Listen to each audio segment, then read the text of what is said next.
I'm Maryn. And I'm Christie. And you're listening to Hung, a podcast where we talk about true crime from the court of law to the court of public opinion.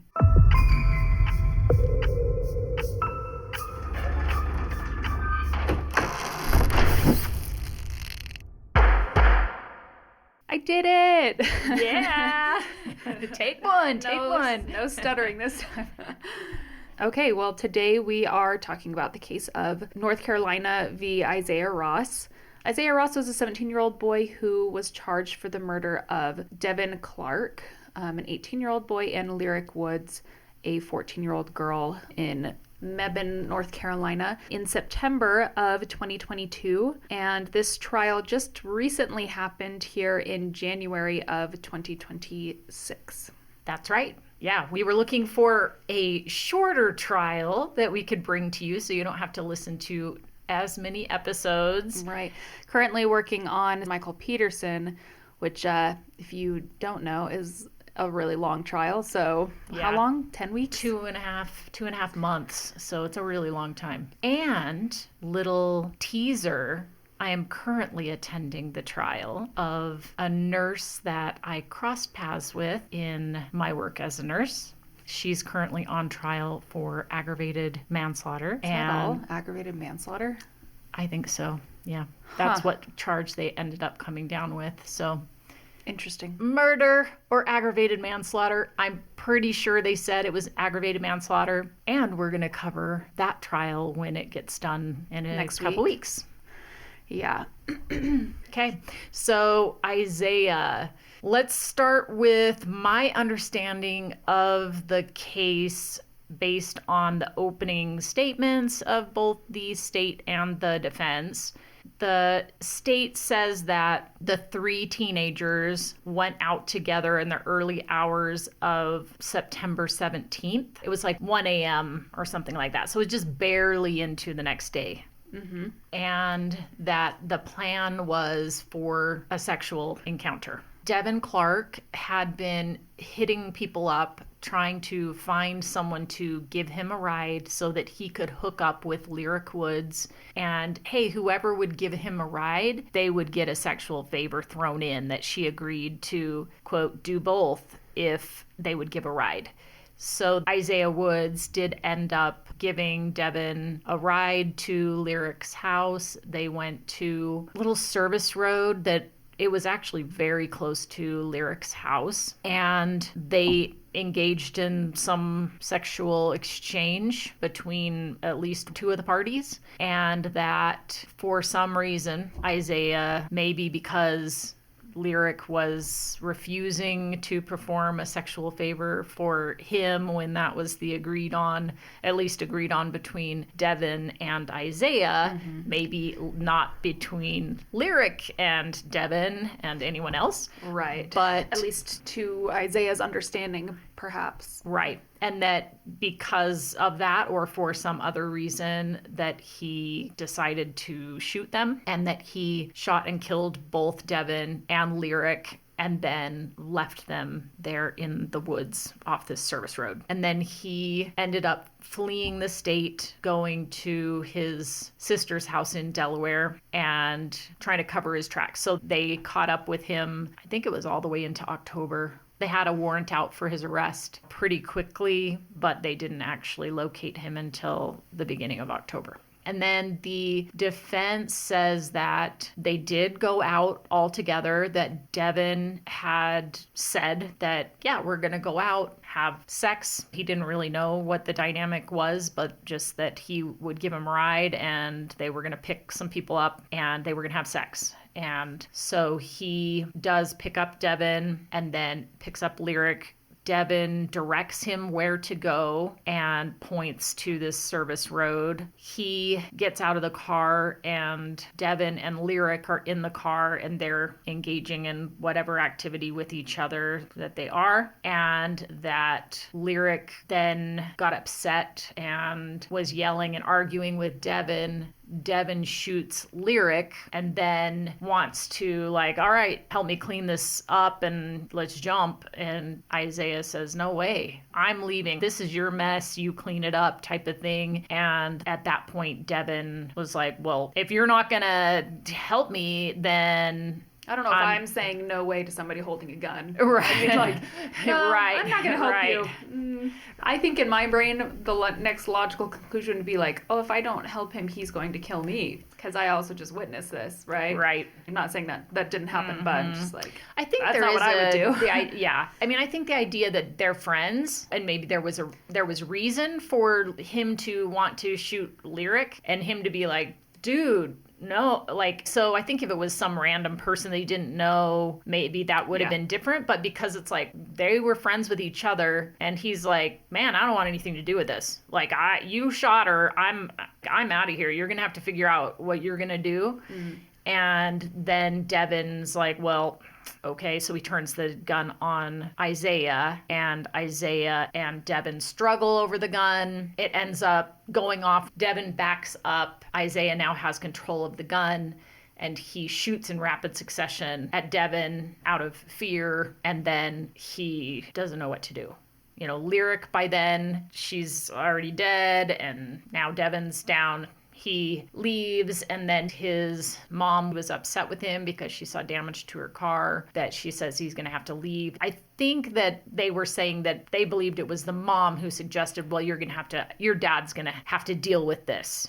And his dad lived in Delaware. So he makes arrangements to take the bus. And that's why he left, was not because he was trying to flee the state. It was the altercation with his mom, and his mom didn't know anything about it. And she's the one that forced him to leave. And so he did. Mm-hmm. And that he was planning on turning himself in. So I think, again, we're in a situation where everyone, for the most part, agrees with the sequence of events that lead up to the shooting. Mm-hmm. It's just what happens at the scene, who shoots who, and why does Issiah end up shooting Devin? That's really where the questions lie. Some of the first witnesses, I can't remember the exact order that they came in. So the day after the shootings had taken place on the early morning of Saturday. And Sunday, some friends, seemed like they were probably in their 20s, they had gotten on a four-wheeler and were headed down that service road out into the woods. They were thinking about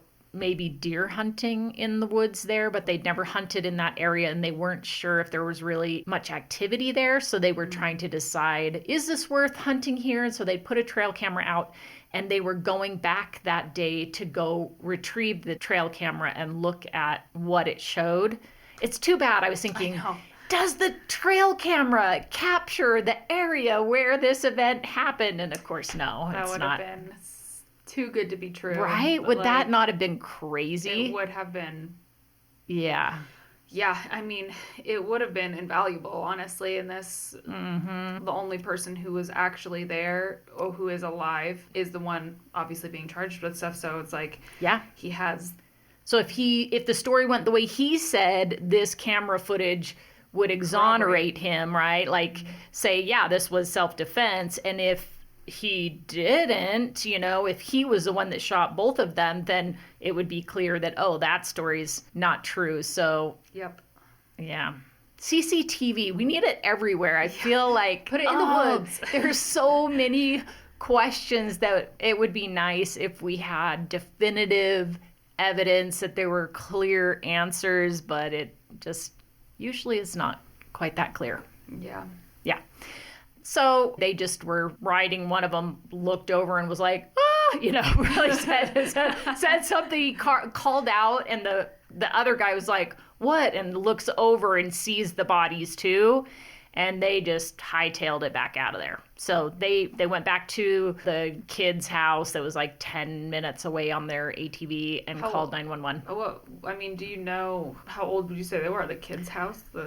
They were maybe early 20s or something, is what they looked like at this point. So if it had happened 4 years before or 3 years before or something, older teenagers, or then they could have been, 20s. Yeah, they could have been still teenagers. Sad. Yeah, I mean, if they hadn't gone out there, it's hard to know how quickly the bodies would have been found. And as we know, the longer time goes by, then evidence gets destroyed because of the elements and decay and all of that. So it's good that they were found as quickly as they were. Then also there was a neighbor that service road, there's some trees and then a field, and beyond that field, there's a house. So not right next to that service road, but with a clear shot with only trees in between. So as far as noise goes, and the neighbors said that at that time of year, a lot of the leaves had fallen on the trees too, so the sound wasn't dampened as much by leaves and things like that. But he says he woke up just before 2 a.m. He looked at his clock and it said 1:55 or something like that. And he thought maybe someone was lighting off firecrackers or fireworks or something. He said there was a trailer back behind his property that sometimes the people that had lived there would have parties and be setting off things. And so he wasn't sure, but he said, but nobody was supposed to be living there at that time. So he's a little bit confused by it. He just writes it off and kind of starts settling down to go back to sleep. At 2:05, he hears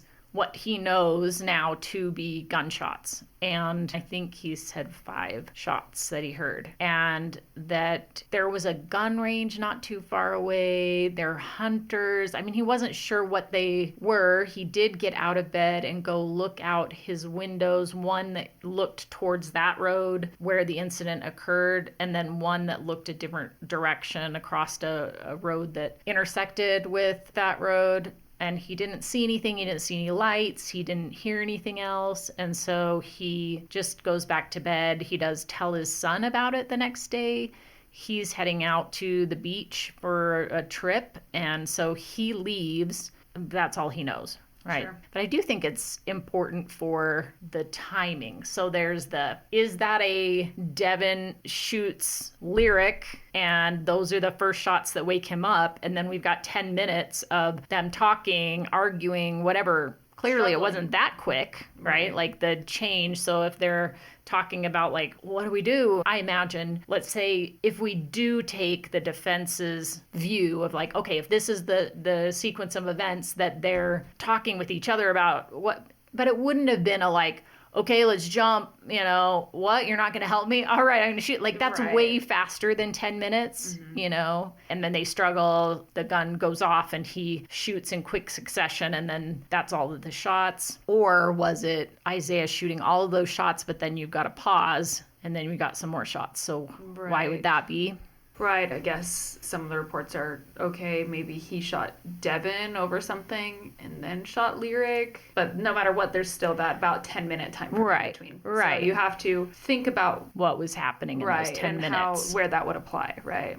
Yeah. Okay, so I forgot that Lyric's mother and Devin's father actually testified pretty close to the beginning of the trial.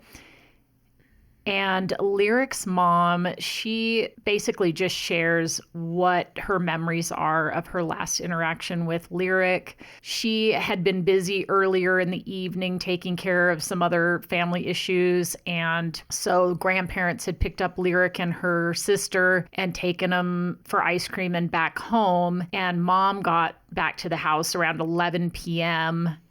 Lyric came in, saw her mom and her stepdad, hugged them goodnight, and said she was going to take a shower. And her mom, I think this is one of those like, I can't believe this is the last thing I said to my kid type of statement. Don't take an hour and a half, because she liked to take long showers. And like, no, I can't believe that's the last thing. I know. It's sad. I mean, you could have said something in anger, right? But right. And I'm sure she said, like, you would hope that your last thing that you say to your loved ones is that you love them, right? Right. And so it's hard. And also just shows how sad it is to be like, it was just a normal night. I wouldn't think to say anything. And that's just kind of like a mom and teenager thing. Like, okay, go take a shower, but don't use up all the hot water. Right. Yeah. And it's not like there was anything bad about what she did say. I think it's like you said, it's just was such a mundane type of interaction, and thinking, had I known this was going to be the last time, I would have, it's that type of looking back and wishing that I wish I'd said something else. Right, and feeling like the importance of the moment deserves something more, but that's just what it was. And it's Definitely. a good reminder, too, honestly, that you never know what the last thing you're going to say to somebody is, so. It's true. Yeah, she also mentioned that they kept Lyric's phone at night, which is kind of one of those interesting things that as a parent, sometimes you think you're protecting your kids, but Lyric also had an iPad and she had access to the iPad after bedtime. And so even though she didn't have her phone, she still had access to social media. And that's how she was communicating with Devin that night and still had arranged to then sneak out and Yeah, I do think that is like, I don't know, of all the things, like, well, she couldn't have her phone, but she could have her iPad. And I'm like, I think that's what's just the a purpose? like just shows a lack of understanding, because then the mom does say that she had to get someone to help her with the apps because she didn't have any social media, so she didn't know how to use any of the apps. So I think it was just lack of knowledge on the side of the mom, that she just didn't know anything about those and probably didn't realize all of the stuff that her kid could access. I'm sure via an iPad. You're right. I'm sure she was like thinking, man, my daughter's so good about turning her phone in every night. We know how that goes. Right? You're like, here's mom, yeah, because I don't need my phone. I have other ways, so I will gladly give you this device. I'll just call my boyfriend on the home phone. It's fine. Yeah. Don't remind me. Yeah. So then she talks about the next day that Lyric hadn't gotten up. She just assumes she's a teenager. She's sleeping in, decided to let her sleep in until 10 a.m., sent her younger sister down to wake her up, and sister comes back crying, which I think is interesting. Makes me wonder, how old is this little girl? She must be pretty young to be... Like most kids, if once you're a certain age, you walk down and like, she's not there. You know, you don't come back crying. Yeah, she also said her sissy. I sent her sissy down there, which makes me think she's young as well. Probably a half sibling of this new husband. They probably have a younger I was going to say that too. Like the fact that it is either a second marriage or she's not married to Lyric's dad at the very least. So it probably is a half sibling, which sometimes can come a little bit later. Right. You know? Yep. Yeah. So at first she says, oh, she's probably just hiding from you. And she goes with the sister down to Lyric's room and realizes, no, I don't think she's hiding. She's not here. Checks with stepdad outside to see if she'd come outside. No. Checks with her parents to see if they might have come and picked her up in the middle of the night, which you can tell that's like you're really reaching because you're trying to figure out any valid reason that your kid wouldn't be there. And of course, they hadn't picked her up and her dad didn't have her either. So she decides, as soon as she figures that out, she's like, call 911. So they do make a report at that point, and she's just at a place where she thinks it doesn't make sense. You know, she's describes herself as being pretty calm, that a lot of other people are freaking out, but she's thinking, okay, there's got to be, you know, like, I'm not going to jump to some terrible conclusion. Of course, that can't be what it is, you know, something bad. And then, but of course, time is passing. Now it's Sunday. And by then she's thinking, okay, someone has her. Mm-hmm. So her husband and or another family member that was also there. Anyway, so she says she's used to hearing the pager go off because, you know, her husband is a volunteer firefighter, and so calls will be coming in.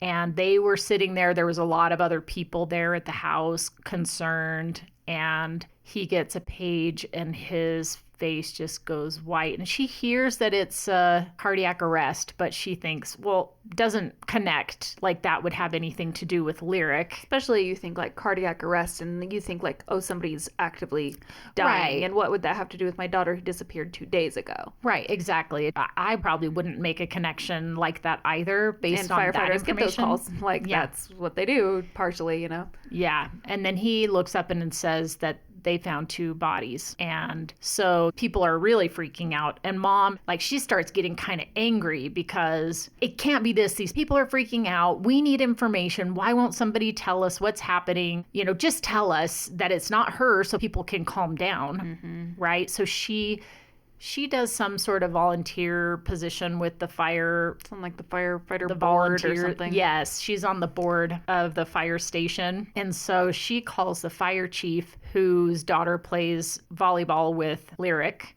And she says, hey, again, people are freaking out. Can you, like, is it Lyric? And he says that they won't let him close to the bodies, so he doesn't know, but he'll get back to her. And shortly after, she's waiting out on the porch, and car rolls up, and she runs over to get information, and he gets out, just hugs her, and then says, I'm so sorry. And she realizes that one of the bodies is Lyric. So sad. It is so sad.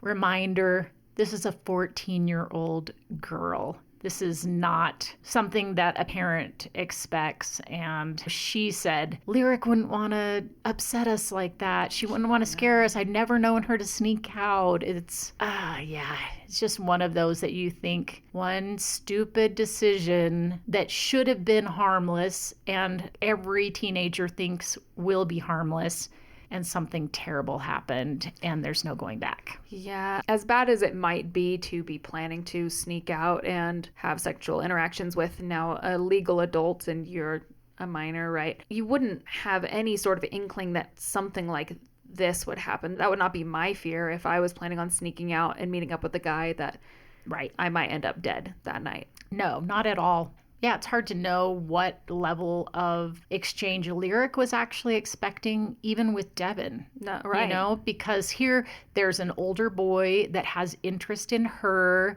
He's a football player. He's all right. Like, that's super flattering. She is a freshman in high school. He's a senior.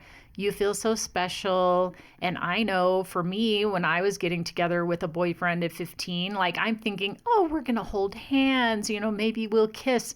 I would never be imagining at that age that something more than that was going to be going on. Right. I mean, all that we know about the situation is from messages that Devin sent, really, besides her saying, here's my address, come pick me up here. Right. We don't have anything between them of planning what we're going to do, what the purpose is. So we know his intentions. We don't know hers. Yeah, exactly. We have no idea what her understanding was of why they were meeting up or what their plan was when they did meet up.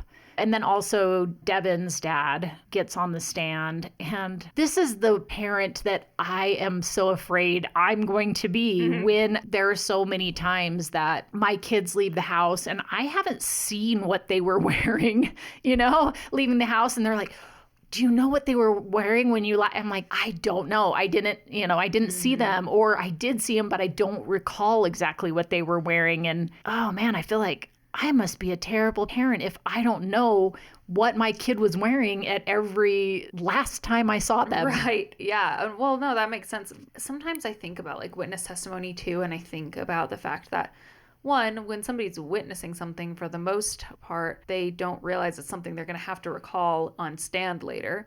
And two, it's now been 4 years since the event. So do you remember the date that you last saw your son? I mean, you might be like, well, I know I saw him the day before he went missing, right? Right. Or, I mean, I think if you had statements to that effect 4 years ago and you're recalling all the stuff and you've told about it, like, I think that helps cement something in your mind. But before that point, you're not really thinking about it. But when now you have to remember that and you're like digging through your memories and trying to remember, and you also have the advantage now of knowing what they were wearing when their bodies were found because you were receiving their personal effects. So true.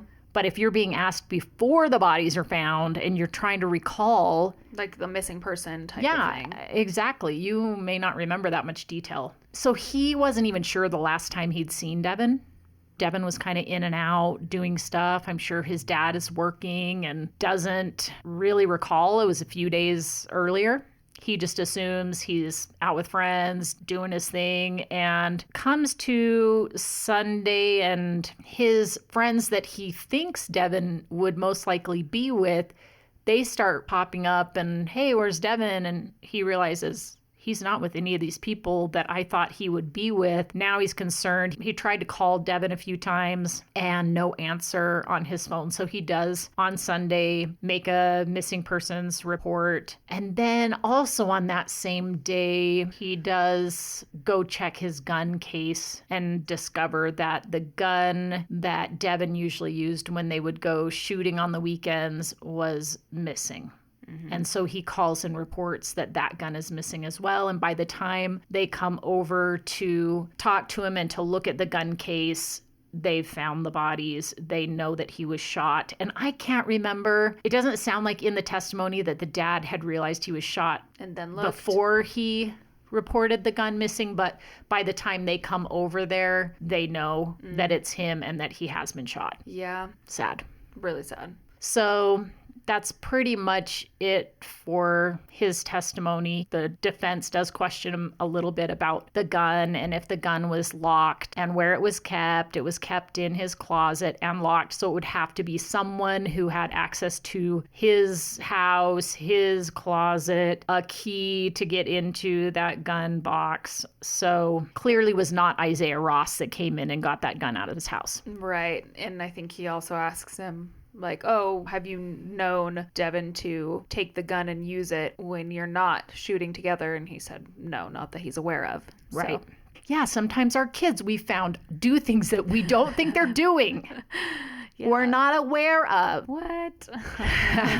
Right. Whew. Glad I'm past those days. And then it moves to the detectives that came on scene and the CSI tech that collects all of the evidence and takes the pictures. The hard thing was that I wasn't able to see any of the pictures of the crime scene to see where things were found. So that did make it kind of tricky. There were a lot of bullet casings on the road and some off near where the bodies were found. They all said that Devin and Lyric's bodies were on their backs with their arms straight out like a T and their legs straight down, though Lyric had one leg bent to the side or something. And they were next to each other and there was these couple large pools of blood between their bodies. And Devin was laying on top of one of the shoes that Lyric was wearing. So that does seem to indicate that Lyric was shot first for Devin's body to then be on top of her shoe. Mm-hmm. I mean, her other shoe was off of her foot, but right by that foot. Right. And Devin had some red Nike slides that had come off somewhere. I couldn't tell where they were in relation to the body, but it did seem like they were further away from the body than Lyric's shoes. And that's really kind of the only thing that's on scene are the bodies and shell casings. And some droplets of blood on the roadway that are kind of leading across the road from one side of the road to the other. So it does seem like, okay, well, there's movement across the road and would assume it's moving across the road towards where the bodies end up. But that's really the only evidence that they have besides what's physically on their bodies. Who comes on to talk about the pictures? So the CSI that came and collected evidence and did the photographs, he's the one that talks about the pictures, but he also talks about evidence on Issiah Ross's vehicle. And I can't remember how at this point they had gotten the information to get to the vehicle, like to connect that vehicle to... Right. Well, I mean, and then the way that a trial is run is not necessarily chronological either. Right. So they figured out it was him. Right. Somehow, maybe it was from, my guess is probably the phone friend. records and... Oh, yeah, the friend. Too. Yeah. I think there was a friend who came forward and testified that Issiah had told him that he had shot some people. And then when he hears the news about these people being shot, he actually tells a friend. The friend tells her mom. The mom calls the police. The police call the friend. So he didn't actually contact the police himself to report it. It got to the police and they called him. So anyway, they did learn his name. The friend gave them Issiah's phone number. They were able to enter that phone number into their system. They did say, which was the only mention of this, so you're probably going to have other information for me about this, that phone number came up with Issiah's information related to a different case. So something must have happened before. Hard to say what, but it had the address of where he had lived with his mom's ex-partner. And I can't remember if it also had the address of his mom's new apartment address. I don't think so. I think that address ended up being gotten from the ex-partner when they went to his house. So at this point, we're not really sure, but we know that they got information leading towards Issiah's car. So they have information. Well, yes. I guess Issiah's mom's car. Correct. So then they have information from the car.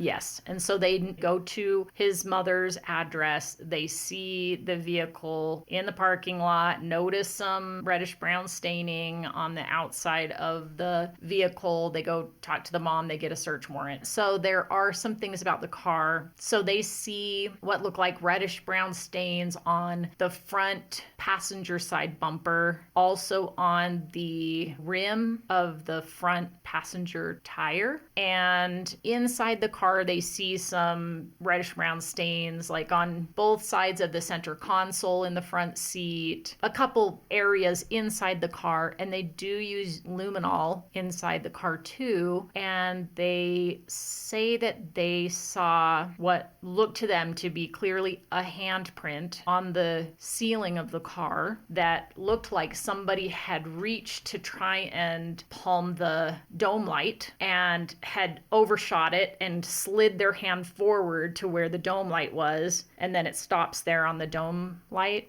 So they kind of see 5 streaks going down, and they see what they say it looks like part of a palm too. Okay. That finishes like somebody's trying to cover the dome light or something like that, or trying to get to the dome light to turn it off. I don't know. Right, yeah. On or off. Yeah. Right. And then later on, they're going to talk about the findings of that evidence that was collected. Okay. But then they move on to the medical examiner and what her findings were with the bodies. Okay, so Lyric Woods had 7 gunshots, and those shots were one through her right hand that entered the back of her thumb and exited the front of her thumb. Most likely would have been like her holding her hand up, I guess. It's possible that bullet went through her hand and then also hit her body as well. Have been 6 potential actual shots. Yep. Right. Exactly. Yeah. So it might not have been as many shots, but she had that many bullet wounds. Yeah. Yeah. Right, because, I mean, it could have happened, but it does seem weird that somebody would shoot down at your hand if your hand wasn't up, right? Right. Like, so... Yeah, I mean, either it shot through her hand and didn't hit any other part of her body, or it shot through her hand and did hit some other part of her body. Right. Also. So there is one shot that enters the front of her left shoulder and exits her left upper arm. So was at an angle. So as if she was maybe turning away, and now she's at an angle to the shooter and it goes through that way. A lot of the shots are to her back, and the same with Devin. So it does seem like they were moving away from whoever the shooter was. So there's 2 shots to her neck on the right side, and one of them goes through her neck and exits from the right to left, and the other one goes into the right side and exits out the front center of her neck. And those were at relatively close range. There was one that went in through her left upper arm and it goes out the back. But then there's like her right upper back that goes through her right shoulder, fractures her clavicle or her collarbone. Yeah. So it fractures her collarbone and it exits there. There's also a shot to the left side of her back that this is the shot that was the killing shot that went through her back, through her left lung. It hits the aorta, which is the large artery that's carrying blood out of the heart. So there's a lot of blood, a lot of pressure. You would bleed out very quickly once you had 2 shots to your damage. neck. 2 shots to your neck also. I'm like, Yeah, but the aorta, game over. Just Yeah. sad. Yeah.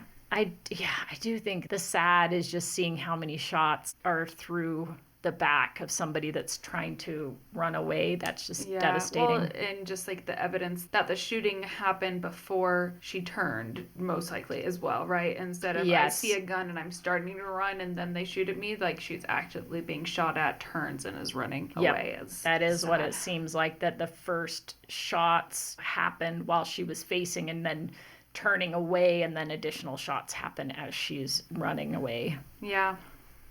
She had an abrasion on her left hand, which the ME said could be a graze from a bullet, or it could just be a scrape from something else. Falling or whatever. And then a scrape on her knee, which probably would have happened when she fell. And then the toxicology report did have a 0.04% of alcohol, but they said you really couldn't say whether that was alcohol consumed before death or if that was just alcohol produced in the decomposition process.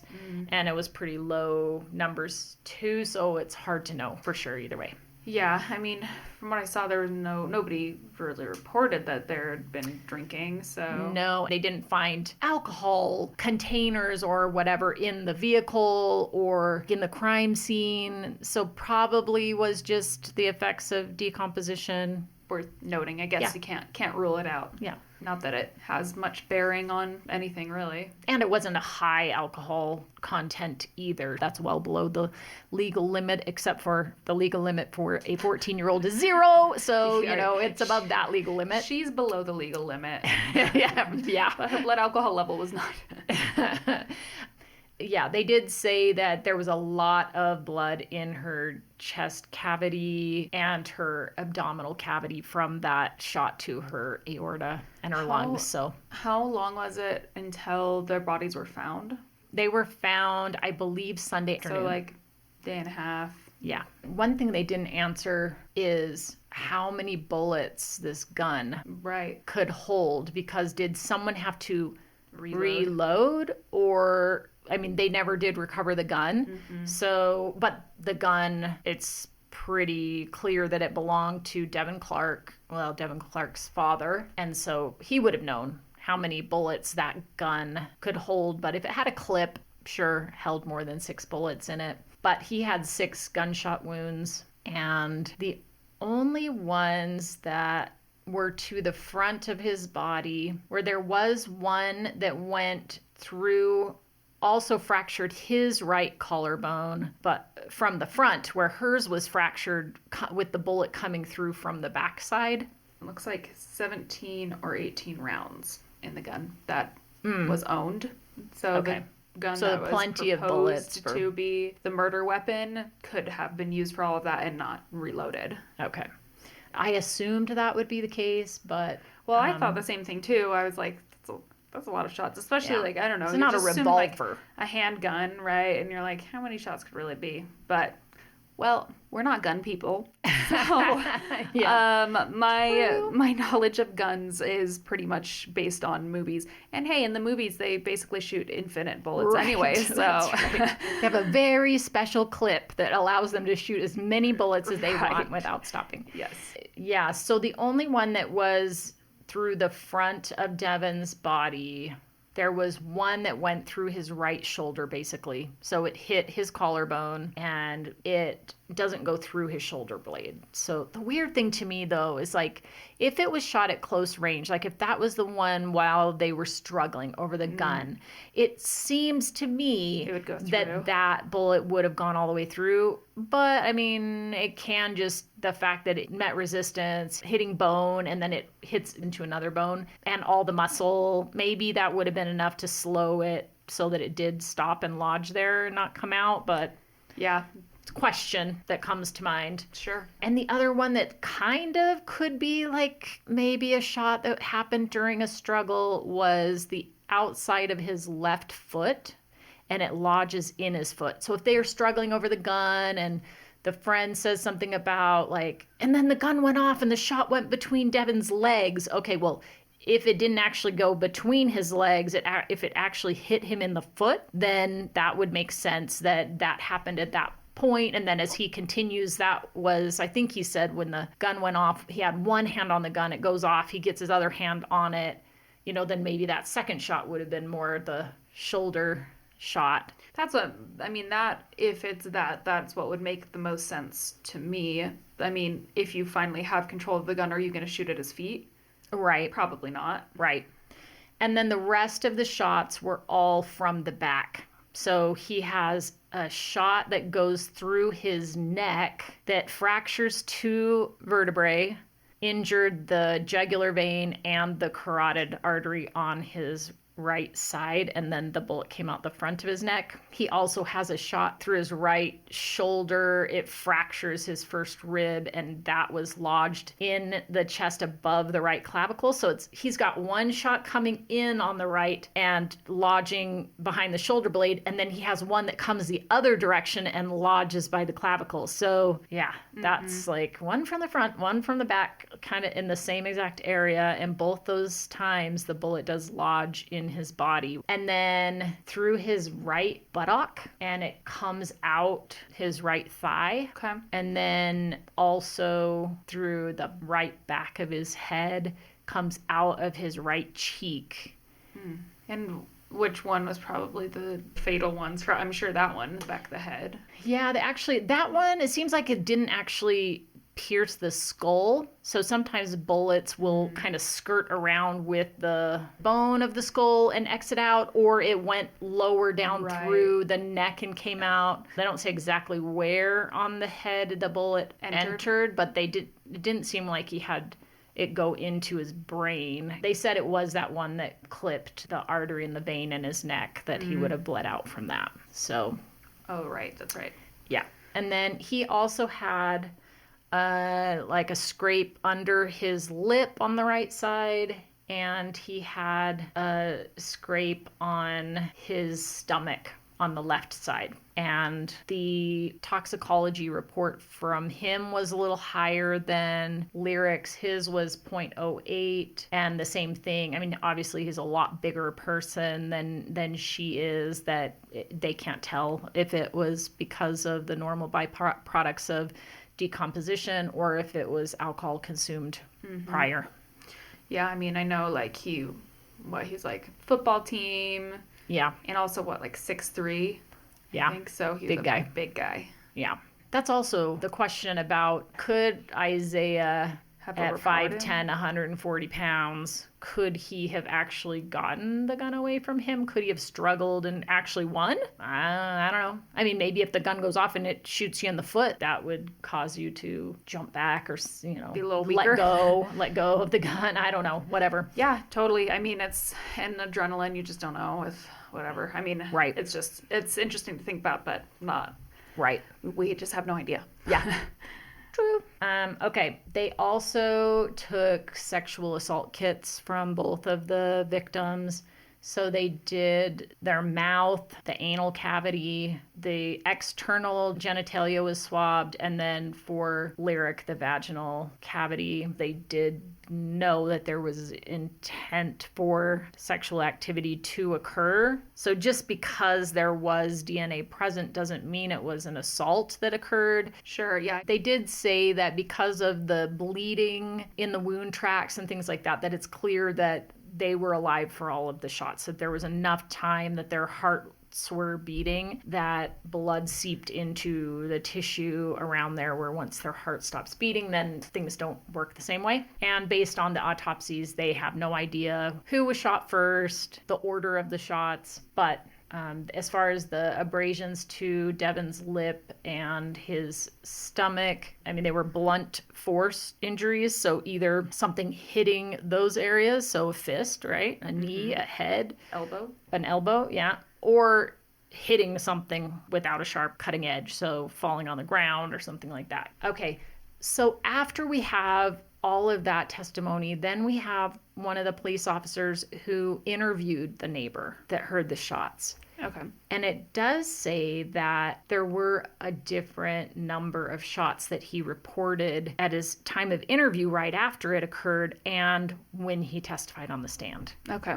Not by a lot, but he reported a few more shots when he testified on the stand, at least from the second event when he was more awake and alert. So he says 3 to 4 shots after that 10-minute time. So if that's true, that it was only 3 to 4 shots, then that couldn't have been when Devin was shot, because he was shot 6 times. So, and that would have been all rapid fire, right? So he should have heard 6 shots if he's actually able to track how many shots he's hearing. Right. Well, I mean, it wouldn't be either of them because they had more than 3 to 4 shots. So, right. It wasn't like all the shots were one person, all the shots were another person. Like the math doesn't math right in either of those. What makes more sense to me is that, I mean, if he was awoken by the shots, he might not know.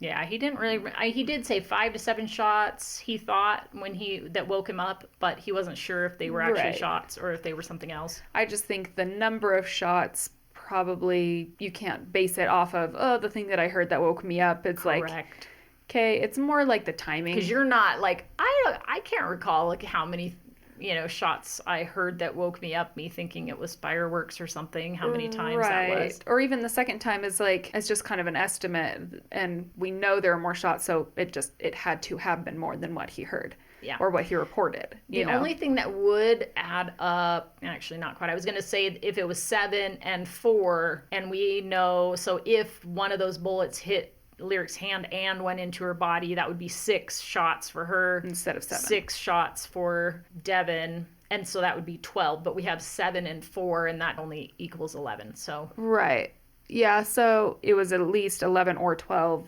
or 13, 12 or 13 shots total. So right, and I don't think anywhere that Devin was shot could have resulted in more than 1 bullet wound. The value of his testimony isn't necessarily, okay, how many shots were there, but more so, what was the time frame? Were all 13 shots all at once? Well, based on his testimony, there were some shots, about a 10-minute break, and then more shots. Yes. And that's mostly the value of his testimony. Yeah. And not now, yeah. Whoa, now he's saying there's more than, well, the shots happened. So yeah. I do think the prosecutor at the end kind of walks through the evidence trail and the pattern of the shots that the neighbor described and how that fits with the evidence, which isn't really done until closing arguments. And so, at this point, it's like, I don't know, it seems like probably one and then the other, but I don't know. That's kind of what my thinking was, that someone was shot and then the other person was shot. Now, who was shot first and who was shot second, hard to say. Yeah, and I guess that neighbor's testimony is the only thing that really gives us any indication that they were separated by any length of time and not both at the same time. Correct. Otherwise, we just wouldn't know at all. It's at this point now in the testimony that we hear from the officer who interviewed the friend. So she had been on scene the day they found the bodies, so she did see the bodies. Was the only one that said that there was an area like tire tracks in the grass that looked like a vehicle had turned around in that location. The other thing that she brought up was, a few of them talked about the fact that Devin's pants, like his sweatpants, were pulled down to about mid-thigh. So he was wearing boxers or boxer briefs. He was sagging. Well, that's what I was thinking until then they described that it was like mid-thigh, below the level of where the boxers stopped, where the boxer briefs stopped. So at first I thought that it was just like, a lot of guys will wear their pants like that. You said like sagged like that. So I was just thinking that, but then it was described as they were like, there was visible flesh between the bottom of the boxers and his sweatpant band. So definitely lower than anybody wears it for fashion. Yeah. And a number of people talked about that. And one of them also noted that, like, there was gravel that was collected in Devin's groin area on top of his briefs. Okay. Right? So, like, somebody has been dragged somehow, like, rocks are collecting in that area, is what it sounds like. So, probably pants dragging down when he was while he's being dragged. But then there is also the question of, was there sexual assault or some sort of sexual activity with Devin? Right. That's the other possibility with them saying they did the sexual assault kits, and then they're talking about the pants being down, and all of Lyric's clothes were in place. So there's nothing that indicates any non-consensual act. Non-consensual besides the fact that a 14-year-old can't consent. Yes, 100% on that. But not via a struggle and someone tearing their clothes off. Consent. Not through a struggle, for sure. Right. She did say that Lyric's hands were both bloody, and so was her face and her head area. I think that's the only one that talked about that being the case. So it's hard to know. I mean, obviously she was shot in one of her hands. Yeah. So one hand would definitely be bloody. Is she gripping at something with her other hand? So she was obviously alive long enough to be holding an area that had gotten shot. So she is the one who contacted the friend, Christian Sykes, and went to meet him. She met him in the parking lot of a Walmart in Mebane, and they had the interview in her police car. And, well, it was an unmarked car, so didn't have a mounted camera in the vehicle. They asked her if Christian's face was captured on the camera, and she says, well, I would think so. I don't know. I haven't gone back and rewatched it, so I don't know, but I would think so. When Christian gets on the stand, they do play that audio or that interview, but they don't at this point. And then she's not involved in the case anymore, so her testimony is pretty short. Okay, then there is someone from the sheriff's department who was looking for businesses in the area that had cameras, and he did find a gas station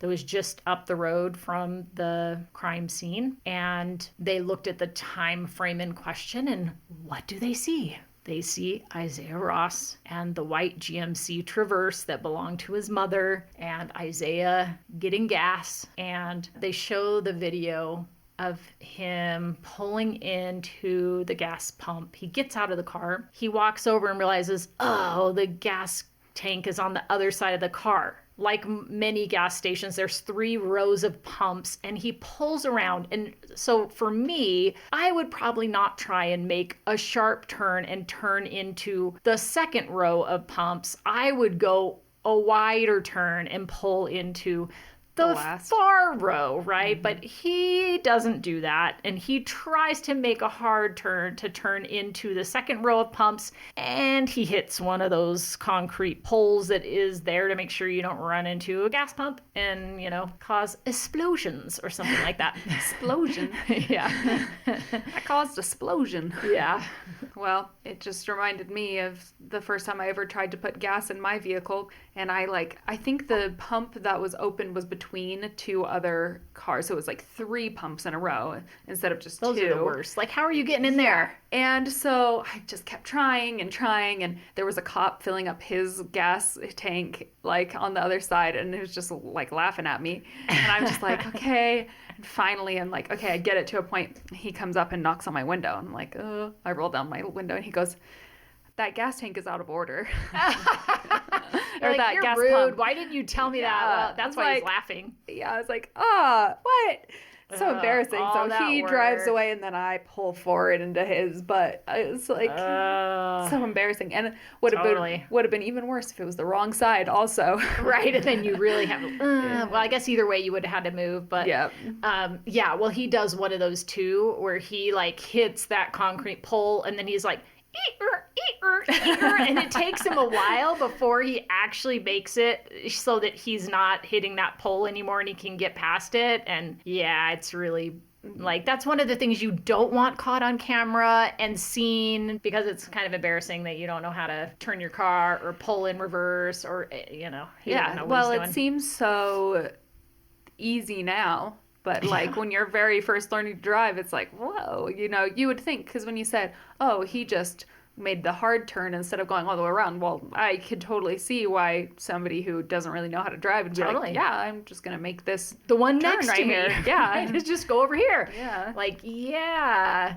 And that's actually the thing that his mom saw on the vehicle that she got angry about, was that there was damage to her front bumper. It's not the blood on the bumper. It had nothing to do with the actual yes, crime. exactly. And it was the same bumper that had blood on it too. So it was that same side that he hits and then backs up, and he does get out and look at the damage and try and see, what's going on. But anyway, he also gets video from Isaiah's mom where she has ring camera video of activity of him going in and out. That's pretty early hours of the morning, but it turns out it was the early hours of the morning the day prior. So the night of the 15th going into the 16th, not the 16th going into the 17th when the event occurred. And when they went back trying to get the correct information, it didn't exist. So, just only holds it for a certain amount of time or something. Okay, next person that testifies is the ex-partner of his mother. So they had lived with him for a year or so, but the mom and Antoine, they are still really close, and he helps her out all the time, and he still interacts with Issiah and all of that. So they seem to have maintained a good relationship, even though they were no longer together as a couple.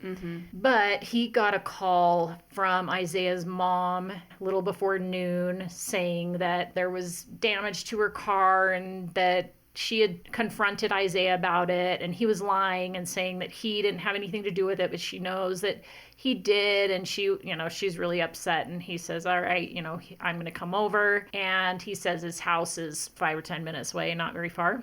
So he goes over to her house. He sees the marks on the bumper when he arrives. And then he talks to Isaiah's mom and says, well, let me crawl under the car and see if there's any damage or anything under there that I can see.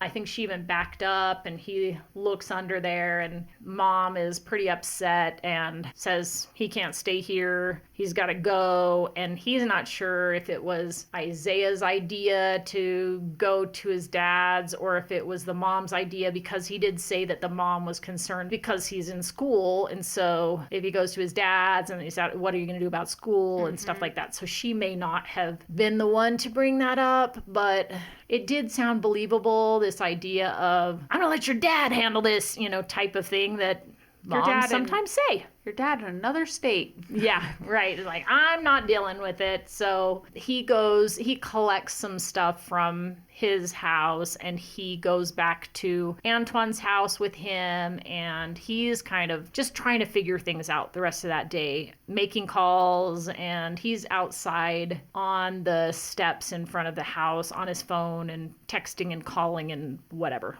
trying to figure something out to get him to his dad's house. And he says that Devin is his cousin, that Devin and Isaiah met through him because they were both at a family party or something. Antoine knew of a few times that he had seen them hang out a little bit, but nothing significant. But he does say they would have ridden the same bus. And we know neither of them had cars, so they probably both did ride the bus, and they went to the same high school. So he doesn't really know what relationship that they had, but they had known each other since the summer of 2021, so a little over a year. So when Issiah had gone to stay with Antoine, on Sunday daytime, Antoine had left for a while. He'd gone to church, and then he also had gotten a call from his sister that Devin was missing. And he did get a call from a family member that Devin had been found, and he had been found dead.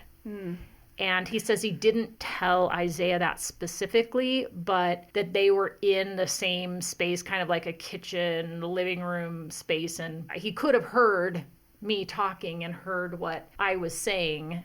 And Antoine does agree to give Issiah a ride to the bus station in Raleigh, which is an hour and a half or so away. So not close. But originally, Issiah had bought a ticket for Saturday night, but then there wasn't enough time to actually get there because of the drive time. And so he has to move it to Sunday night instead. So the bus was supposed to come at 9, but it didn't get there until 9:45. And when they got there, it wasn't actually a bus station. It was just a gas station that the bus pulled up and stopped there and people could get on that had tickets. And so he's like, well, I'm not leaving you here alone at some gas station this late at night in Raleigh. So he stays there, but he says that Issiah had gotten out of the car and was kind of sitting on the ground near the car on his phone and whatever. So he doesn't know exactly what he was doing or who he was talking to, but he waited till the bus came, and then he pulled up, snapped some pictures of Issiah getting on the bus so he could prove to his mom that he actually did get on the bus, and I actually stayed until he got on the bus.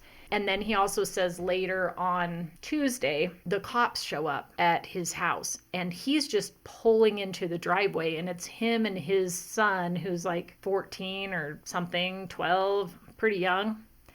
That they pull in these cop cars. I'm sure they've been watching for him to come, so they like and pull in cars that are blocking him in and all of that. This is what it sounded like to me from the description, and that they come up to the vehicle and one of them opens the door according to him and is trying to pull his son out of the car thinking it's Issiah. And he's like, what are you doing? Get your hands on my son. And he was pretty aggressively belligerent, which I think, I mean, it's not easy to get all yelling at cops and stuff and especially as a black male.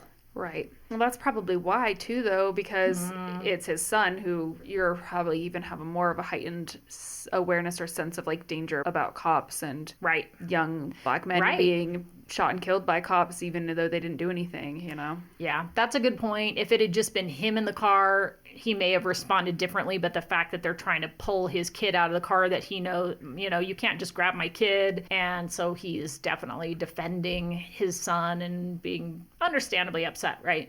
But they asked him what the kid's name was, and they tell him, and they're like, oh, well, sorry, we're looking for Issiah. And he's like, why are you looking for him at my house? And they said that Antoine's address is his last known address. And he says, well, he hasn't lived here since May, and, kind of tells the police, like, look, we're dealing with a family tragedy here. And then I think they bring up Devin, and they're like, well, that's kind of why we're here. We think Issiah had something to do with it. That's hard to be caught in the middle kind of like that. Yeah.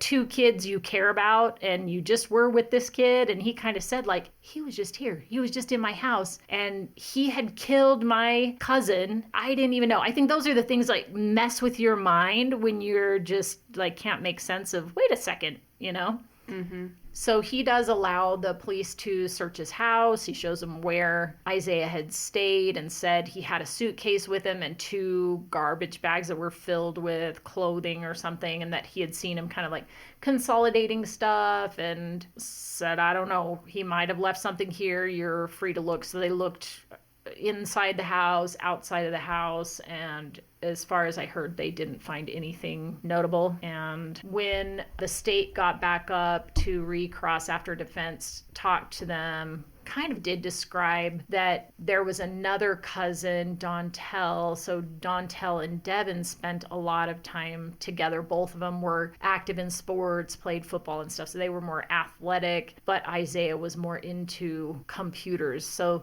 they didn't really run in the same circles so much. So, and that fits with the 5'10", 140-pound, kind of mousy kid compared to the 6'3" football player that's, whatever. Okay, so after Devin and Lyric are found, they come and do inspect the gun case. They see there's a box of bullets with it, and they take, the box and some of the bullets so that they can compare it to the casings that were found on scene, and they do match. All except for, I think there are 2 casings that are from So these were from a Remington or something, and then there were 2 Winchester bullets. They're the same type and size and everything. So they could have been, the last ones from another box, and they put those in, and then they opened a new box and they loaded the magazine with the new bullets of a different brand. Yeah, I think that's totally plausible. I think they said there were 23 bullets missing from that box when they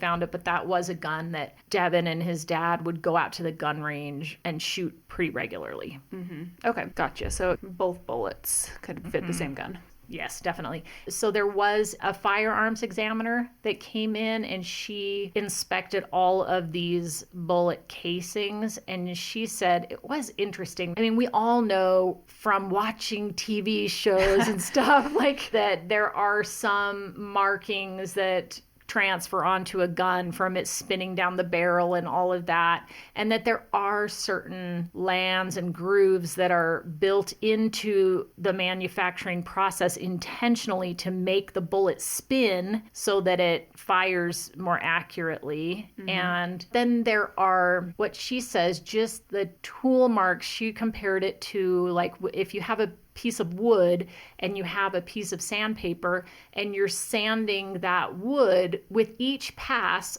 both the wood and the sandpaper are changing. As it's sanding down that wood, it's changing what the sandpaper wear pattern is.